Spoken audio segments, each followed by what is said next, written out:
Mobil truk nyungsep, seorang bapak-bapak coba tarik pakai hal ini. Warganet ngakak sebut kekuatan supranatural. Beredar video sejumlah bapak-bapak hendak membantu mobil truk yang nyungsep ke pinggir jalan dengan hal kecil yang tak diduga menjadi ramai di media sosial. Video tersebut dibagikan dan diunggah oleh akun @joni64031072857576 di jejaring media sosial TikTok pada Sabtu 28 Januari 2022.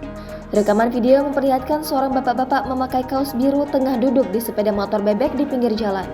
Lalu, di belakang kendaraan roda 2 tersebut terdapat dua orang lain yang memegang tali panjang. Tali itu rupanya saling berkaitan dengan sepeda motor dan dengan sebuah mobil truk. Video pun menampilkan sebuah mobil truk yang nyungsep hingga sedikit oleng di pinggir jalan raya, entah apa penyebabnya. Dua orang bapak-bapak itu tampak siap untuk menarik tali, menyelamatkan mobil truk tersebut. Sementara itu, bapak-bapak yang mengendarai sepeda motor Supra diduga hendak menarik truk nyungsep tersebut menggunakan sepeda motornya sendirian.